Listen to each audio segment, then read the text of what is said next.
Before the parking meter, the street operated on assumption. Cars arrived, drivers left, and space was claimed without a clear endpoint. In the early days of automobiles, this wasn't a problem. Cars were fewer, trips were shorter, and cities still moved at a pace shaped by walking and horse traffic. But as cars multiplied, something subtle shifted. The curb stopped being a momentary pause and became a destination. Drivers parked in front of shops and offices and left their vehicles there for hours, sometimes for entire workdays. The street, designed for circulation, began to freeze in place. Cities responded with rules. Signs appeared limiting parking to certain durations. But signs are static. They explain the law, not the moment. Once a driver walked away, nothing marked the passage of time. Enforcement depended on patrols, chalk marks on tires, and memory. It was labor-intensive and uneven. A rule that can't be consistently enforced slowly stops being a rule. The problem wasn't that people didn't understand the limits. It was that the street itself couldn't express them. The parking meter emerged as a way for the street to speak. It externalized time. Instead of relying on a posted sign and an invisible clock, the meter made duration tangible. You could see how long you had. You could see when it was running out. Time stopped being abstract and became part of the environment. This explains much of the meter's physical form. It had to be visible from a distance. It had to clearly show whether a space was active or expired. Early meters used flags, dials, and color changes because these cues could be read instantly by both drivers and enforcement. A glance replaced a conversation. Durability shaped everything. The meter lived outdoors, exposed to weather, vibration, and impact. It had to resist tampering without appearing hostile. It needed to accept payment, track time, and reset reliably thousands of times per year. Complexity was the enemy.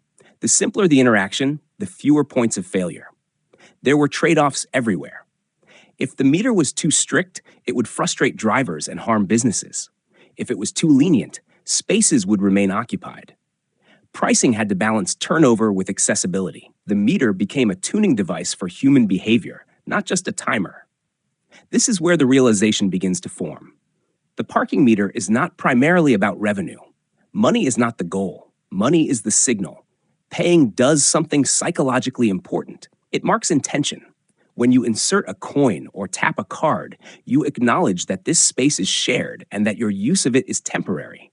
The act creates a contract between the driver and the city, even if no one else is present. Without that ritual, time limits feel arbitrary. With it, they feel negotiated. As technology evolved, meters changed, but their roles stayed the same. Digital displays replaced dials. Networked systems replaced individual posts. Payment moved from coins to apps. Yet the core function remained unchanged, making time legible in a public space. Even modern meters that don't look like meters still do the same work. They translate rules into something you can sense, a countdown, a notification, a warning. They maintain the illusion that the street is self-regulating, when in reality, it's carefully shaped by feedback loops. The most telling detail is how rarely we think about parking meters when they work. You notice them when they fail, when they expire, or when they surprise you. Otherwise, they fade into the background. You park, you pay, you leave. That invisibility is the success.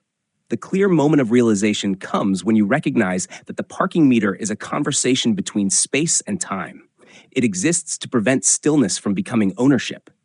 It reminds us that public resources depend on motion, not possession. The meter doesn't punish. It nudges. It doesn't shout. It waits. Invisible design isn't about making objects disappear physically. It's about making their purpose dissolve into behavior. When you leave on time without thinking about why, the meter has already done its job. And the quiet truth is that the city doesn't need the meter to collect coins. It needs it to keep things moving.